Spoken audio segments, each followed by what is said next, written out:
হ্যাঁ, আমি হয়তো চিৎকার করে বলেছি, আপনাদের থেকে মানবিকতা শিখতে হবে না, কনস্ট্রাকটিভ বিরোধিতা করুন। ফুটপাতকে মানুষের চলাফেরার জন্য ফ্রি রাখতে হবে। কলকাতায় কেন, কলকাতায় বাড়িতে নেই কেন, ফুটপাতে রান্না করছেন কেন? রান্না করছেন বাচ্চা কেন এখানে দুধ গরম করবে? ফুটপাতের মধ্যে বাচ্চা দুধ গরম হবে? কি মজা পেয়েছে নাকি? স্টোভ চালিয়ে এখানে বাচ্চা দুধ গরম হবে পার্ক স্ট্রিটে? গতকাল সারাদিন বিরোধীদের অনেক কান্নাকাটি শুনলাম। ফ্রি স্কুল স্ট্রিট পেভমেন্টের ফুটপাতে দুধ গরম করা নিয়ে, কিন্তু কেউ এক বাটি দুধ নিয়ে এগিয়ে যায়নি এই পরিবারের কাছে। সবাই রাজনীতির আগুনে রুটি সেকেছে।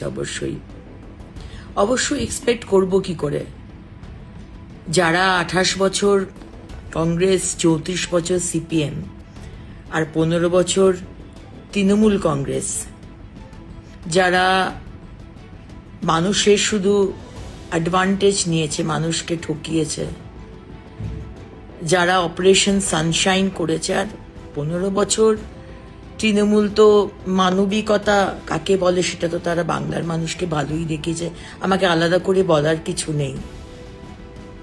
যারা পয়সা নিয়ে ফুটপাতে হকার বসিয়েছে আর সারা কলকাতা, সারা বাংলাকে শেষ করে রেখে দিয়েছে, ছত্রে ছত্রে দুর্নীতি করেছে, এমন কোনো সেকশন নেই যেখানে দুর্নীতি হয়নি।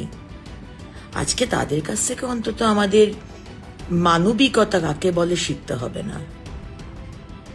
ফ্রি স্কুল স্ট্রিটের মতো একটা বিজি রাস্তা, সমানে যেখানে গাড়ি যাচ্ছে, দুপুর 2টোর সময় রাস্তার পাশেই, খুব উঁচু ফুটপাত নয়, রাস্তার সাথে অলমোস্ট একই লেভেলের একটা ফুটপাত, হয়তো 10 ইঞ্চি উঁচু, একটা 6 মাসের বাচ্চা হামাগুড়ি দিচ্ছে।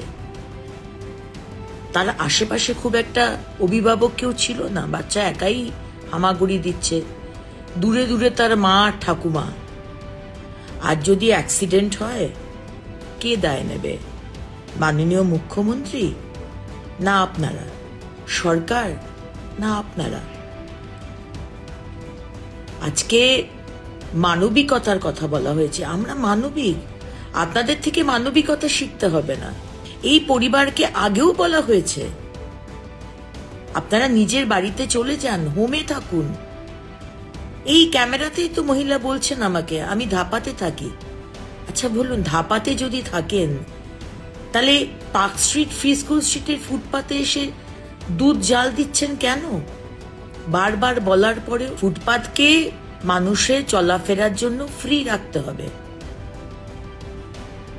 আমরা যে বিশাল ম্যান্ডেট নিয়ে এসেছি, আমি বুঝতে পারি বিরোধীদের খুবই অসুবিধা হচ্ছে, সহ্য করতে পারছে না। আর যদি বাইরের ইনভেস্টর, বিদেশ তো ছেড়েই দিলাম, দেশেরই অন্য রাজ্যের ইনভেস্টর এসে দেখে যে অবস্থায় আমাদের ফুটপাত, রাস্তা, ফ্লাইওভার নেই, যানজট, আসবে ইনভেস্টর? অবশ্যই বিরোধিতা করবেন, কনস্ট্রাকটিভ বিরোধিতা করুন, ডিস্ট্রাকটিভ বিরোধিতা করবেন না, অনাবশ্যক সমালোচনা করবেন না। হ্যাঁ, আমি হয়তো চিৎকার করে বলেছি, সেটা হয়তো আমার আরেকটু সফটলি বা একটু বুঝিয়ে বলা দরকার ছিল।